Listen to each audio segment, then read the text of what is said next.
Alright, y'all. Sparking Zero just dropped a massive December patch, which changed pretty much many of the fundamental aspects of the game. Huge changes made, and honestly, there's so much that you could talk about that I wanted to go ahead and compile a list of the 10 biggest changes, the ones that will be most influential in terms of how you just play the game, especially online ranked matches, right? Those I think are the things that people are looking forward to the most. Now, if you guys know any changes or enjoy any changes listed in the video, let me know in the comment section below, and feel free to go ahead and leave a little like if you know what I mean. Anyways, we're gonna hop right into things, and I hope you guys do enjoy. First and foremost, of course, we're going to be talking about after image strike. I think this is one that a lot of people in the community had issues with. There's ways to definitely play around it, but after image strike specifically has been basically nerfed in a sense where I think it's more balanced than broken. It's still pretty good though, but you know, there's ways to get around it.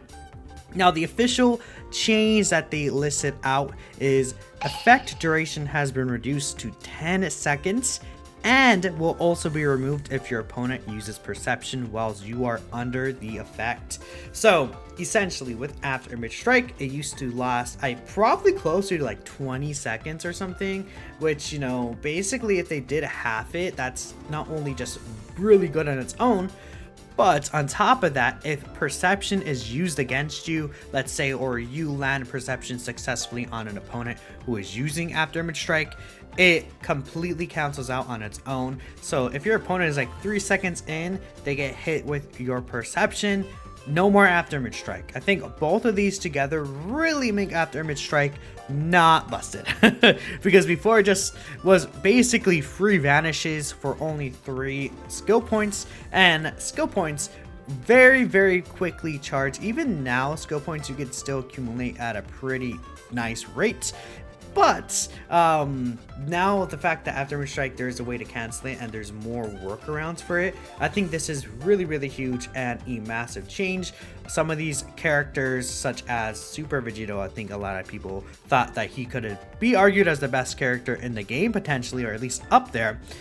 It does hurt some of these lower DP characters though, like Kid Goku for instance, right? Probably one of the lower DP characters that relied on after image strike. So because of that, I would say it's like a curse and a blessing at the same time, because some of these strong characters that shouldn't have it, it's now nerfed, but some of these characters that almost relied on it will be even worse. So I think it'll change up kind of what people are choosing, especially in DP battles for the future.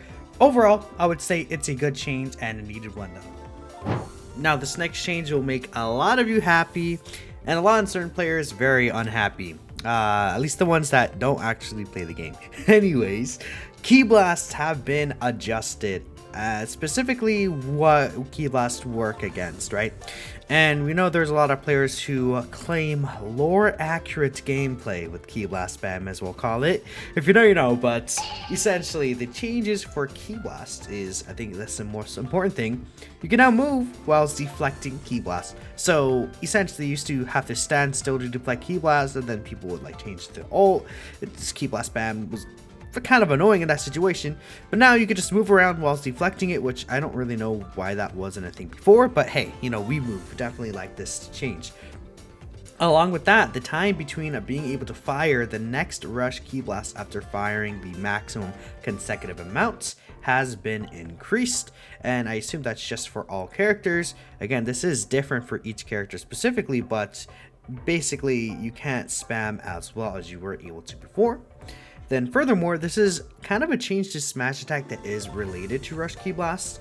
But if you take a look here, you no longer will be able to be stunned when being hit by a rush key blast when you charge a smash attack. So there is another move that you could use basically to gain immunity to the rush key blast, which will also prevent you from getting hit by those key blasts in general. Now, from what I was told by a lot of other people, the backshot key blasting that a lot of people are doing still does end up working, and you know, that can be very annoying. But besides that, I feel like key blast spam is mostly kind of like unfixed with this update. Honestly, I feel like I'm not going to be stuck in a position where I'm just unable to escape Rescue Blast. In my opinion, from what I've seen, it's like you could still stun people to start a combo, but if you're against a player that is smart, they can have a lot of different ways to circumvent that. So keep that in mind, y'all. But I do like this change to Ki Blast, and just overall, I think it is definitely a good update for the game. So while I did make After Image Strike its own section, there are actually a couple of different moves that were adjusted in this patch, and we'll be talking about the most important ones here, of course. First and foremost, Instant Spark. Now it costs 4 skill points, and that essentially will refrain from people being able to spam it, right? Usually characters will have a max of like 5 or 6 skill points that they could hold at the same time. So when it used to be 3 skill points for Instant Spark, characters with 6 skill points that they could hold, such as Legendary Super Saiyan Broly, could just do it back to back. Now that is not possible anymore. You will need to gain some skill points back, which we definitely love to see that. Pretty good change overall. Next, just a smaller one, but Kaioken on specifically Super Saiyan Blue Goku is now 2 skill points. They didn't change it on other characters though, so like early Goku still only has the 3 skill point cost. And now it does 4 stacks instead of 2 stacks for the Blue Goku specifically, so interesting change. By the way, for y'all asking, Blue Vegeta is still at 5 skill points for evolution. I don't know why they didn't change that either, but you know, it is what it is, I guess. Speaking of Goku, Super Saiyan 4 Goku's technique, the All I Need Is 5 Seconds ability, has also been quite buffed. The skill point cost has been changed from 3 costs to 2 costs, and the status increase upon activation has been increased. So you're able to now get 8 total stacks of all these abilities for only 2 skill points. And from what I've seen, it's a pretty substantial buff. His super basically does about 15k now, which is as much damage as certain ultimates in the game do. And his ultimate itself does 25k damage, which is quite a lot. That's 2.5 health bars. So if you do pull this off, even though it is again a 5-second limit, you could do quite a bit of extra damage compared to what it was previously. So Super Saiyan 4 Goku buff will definitely take that. There's also the change to Gogeta's barrier, and that's the final thing we'll mention here. Gogeta's barrier is now able to be used when you're getting hit with melee attacks, which could be one of the most influential changes in the game. It's pretty much just a better revenge counter at this point. 1 skill point cost. It's going to be very, very good for Gogeta Blue. So if you like to use Gogeta Blue or are planning to use him, I think this could be a move that will be to your advantage. So overall, some pretty good changes, interesting changes. We'll see how it shakes things up. I do think that, you know, we'll see a lot more of Blue Gokus and Blue Gogetas especially. But, you know, Super Saiyan 4 Goku, you know, your fans could also get some extra love. So good to see there. Now, last topic, we talked about instant sparking being nerfed, but that is not all there is for sparking mode changes. The sparking mode consecutive hit has had a gradual damage cap added to it, which is really, really good.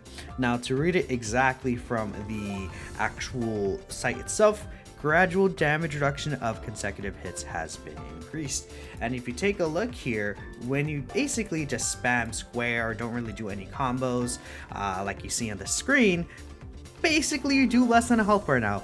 Before, this could do well over a health bar to 2 health bars, so the actual damage limit to this is quite good. It will just make sparking mode less oppressive. That plus the change to the cost of instant spark definitely balances things out a bit. It realistically made no sense that spamming square could basically get you the same damage as like an ultimate almost in certain situations. It's basically like you could one-shot any character if you do instant spark, spam square, knock them down, and then go into your ultimate. It's like you're able to just snipe most characters in the game from that, from a majority of characters as well. So really good change. I think this will make people think about a lot more of when to spark and what to do in sparking mode, rather than only having kind of one de facto thing, if that makes sense. though usually people go in Sparking just for the ultimate. There are a lot of extra buffs there that you could still get, so as long as you're not just spamming the same square combo, you could probably get some pretty good damage off still.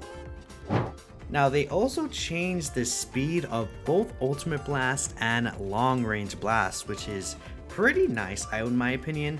Now, I think the biggest examples here are the Spirit Bomb, right? Which, you know, if you take a look here in this clip, it applies to all Spirit Bombs, but it moves quite a bit slower. There's also Broly's ultimates, and I think I wanted to point these out because they are unblockable ultimates. It is applicable to any ultimate in the game though, they're just slower in general in terms of long range ultimates. Furthermore, again, this applies to just supers and blasts in general, so we're able to see Master Roshi's Electric Strike, I believe is the actual English translation for it. That essentially is able to be avoided a lot better. I think it was way faster pre-update, and I'm sure this is applicable to many other blasts as well. So overall, good change, right? A lot of these unblockable moves could very easily snipe you, and there's also other moves that this could be working on, such as Trunks' Finish Buster. You can kind of like chain that together. The Finish Buster, I've had that used against me, it's very annoying. Broly's move also had some pretty good tracking, but now them all being just slower will kind of make things just better so that people just don't sit back and just spam a lot of these moves. And just like all these other changes, I think it'll make a more proactive gameplay approach for many different people. You ever get tired of having ultimates hit you and then you can't find your opponent, or killing an enemy character and then you can't find them? Well, this has been changed! Yay! Z-Search has now been buffed, and per the patch notes, Z-Search will no longer lose track of your opponent when characters are swapped, and now you will quickly regain sight of your opponent if they enter your line of sight from the front when Z-Search is not locked onto them. Really huge change. We do love to see it. Cinema, honestly, cinema is so good, because I've had opponents in my face and then I couldn't lock onto them, and then they just like start comboing me, and I'm just like, okay, thanks bro, like awesome, great. Or, you know, when ultimate spam used to be a bigger thing, got hit with an ultimate and then I get punished. You would get punished for getting hit by a Spirit Bomb, and then they go sparking and throw another Spirit Bomb at you. Like, why was that a thing? Realistically, I don't know, but it was really very dumb. Now that's not a thing anymore. I tested it out online. You do not just lock off instantly anymore. This does also indirectly nerf instant transmission though. Instant transmission was really good in the fact that it kind of had your opponent lock off you for a specific duration of time after you used it, and you could just like start a combo. You could still do that if you time it right, but it's a lot stricter over timing. The opponent instantly is able to lock back onto you after you use instant transmission, so if you give them even a little bit of time, they could very easily escape whatever attack you're planning to do.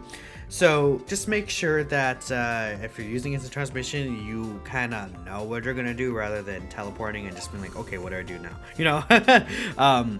But should be the case already, but instant transmission is a lot easier to kind of maneuver around if it's your opponent using it, for instance. So good to see. I may have seen this in the last section with the previous clip, but camera angles for certain things have been changed. So let's say when you knock the opponent up and do a follow-up combo in the air, you're able to see that the camera actually stays consistently on you, on your opponent. And just in general, I feel like the camera work has been redone.